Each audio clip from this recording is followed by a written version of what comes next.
Soils 3, logiciel de fertilisation sur support de culture. Développé par Elrar Gad.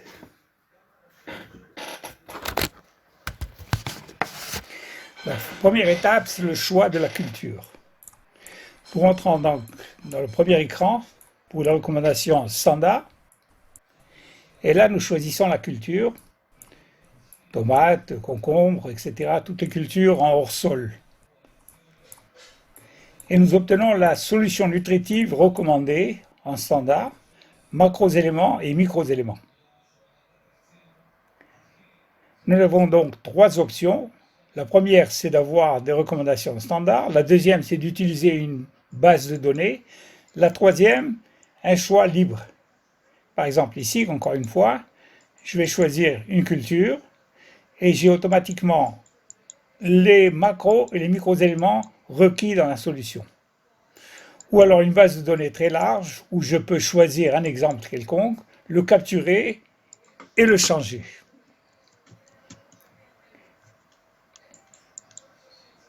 Ou alors tout simplement choisir une culture et choisir les unités en ppm, en 1000 équivalents, etc. et de rentrer la solution nutritive, les éléments requis en azote, phosphore, potasse, calcium, fer, etc. Et une fois fini, l'accepter. Alors prenons le premier exemple, par exemple, des concombres.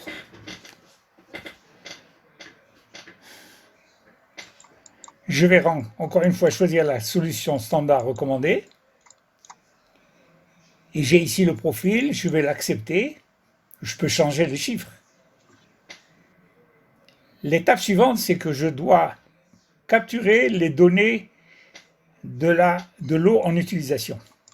Une analyse de l'eau. Je peux prendre un écran comme ça et rentrer la date et les données de cette analyse d'eau avec laquelle je vais travailler dans ma serre. Ou alors, si j'ai une base de données avec les données précédentes, je peux rentrer dans cette base, choisir l'analyse d'eau que j'avais précédemment et éventuellement changer un chiffre ou des chiffres s'il y a eu un changement. Et une fois fini, capturer cet élément. Trois systèmes, un système ouvert où il y a un drainage, un système où il y a un recyclage, ou alors l'utilisation d'engrais NPK complet. Commençons par le système ouvert avec un drainage. Je définis la solution requise, j'analyse l'eau, je vais analyser l'écart entre les deux et je vais avoir une suggestion. Voilà, par exemple, je suis rentré dans un exemple, j'ai la solution requise et l'analyse d'eau, l'écart entre les deux, une suggestion d'engrais pour couvrir cette différence et je vais même vérifier quel est l'écart par rapport à ce que je voulais au départ.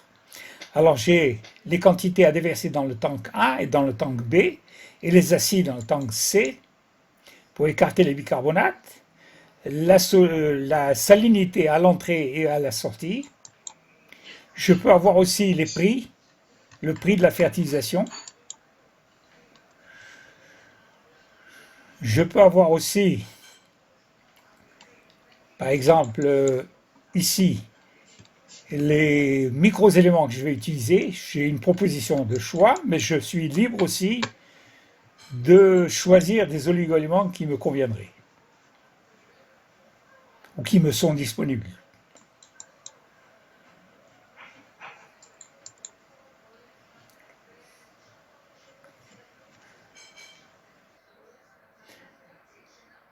La méthode suivante, c'est que j'ai un recyclage.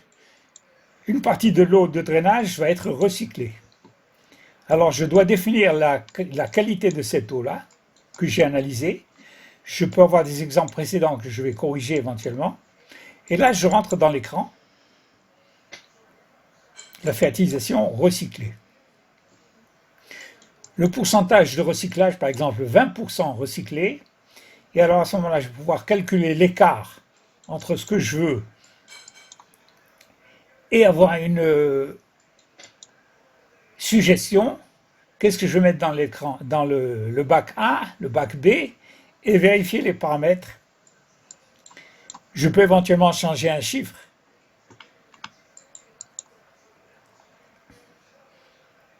Voilà.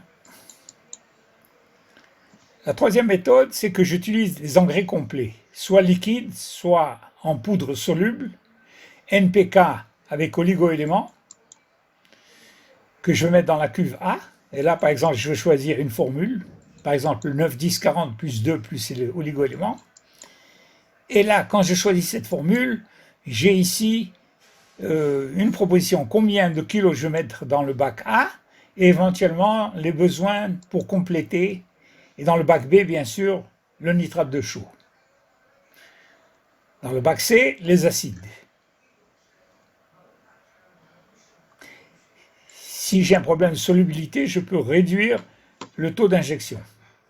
Alors j'ai aussi, dans le logiciel, les prix des engrais, un outil de conversion, des symptômes de carence. Alors ici, par exemple, on a les prix des engrais. Je peux les mettre à jour constamment. Ici, des oligo-éléments. Je peux changer le change, la monnaie, etc. Ici, par exemple, les NPK, je peux définir la formule avec les macro et micro-éléments et le prix à la tonne. Alors là, j'ai un outil pour jongler avec les unités. Par exemple, le milieu équivalent en ppm. Si je veux, par exemple, voir l'équivalent de 2 milli-équivalents en ppm, j'ai ici un calcul pour chacun des oligos et des macro-éléments. L'utilisation des engrais et des acides, la conversion entre elles, et combien j'aurais besoin pour écarter un milli-équivalent de bicarbonate. J'ai aussi une base de données des différents supports de culture, que ce soit de la tourbe, du perlite, de la laine de roche, etc. Et les données techniques sur ces supports. J'ai aussi une base de données avec des symptômes de carence, minimum, maximum dans la liste de feuilles, à quoi ressemble la carence en azote, en phosphore, en calcium, en magnésie, ici en fer, en zinc. Ici, j'en ai pas, mais je peux l'ajouter dès que j'en ai. Ou alors une autre culture, prenons par exemple le concombre.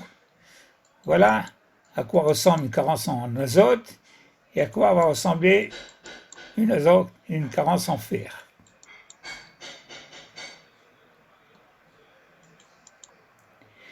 J'ai aussi une base de données très large avec les différentes cultures, avec de nombreux exemples.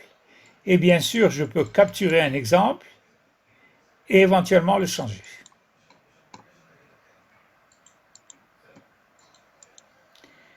J'ai aussi une base de données sur les fleurs coupées, les arbustes, les fleurs en pot, pour les différentes phases de croissance.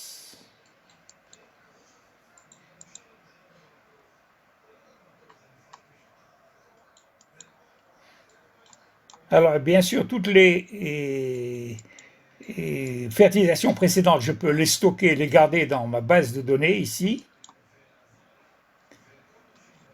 Et ce logiciel existe en anglais, en français, en espagnol et en italien. Prenons l'exemple du français, par exemple. Alors là, tout le menu va changer en français, les cultures aussi, aubergines, poivrons, fraises, etc.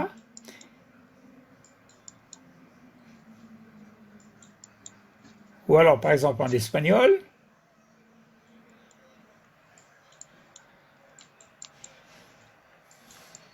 Ce sera pareil. Le menu et les cultures, tout va être en espagnol.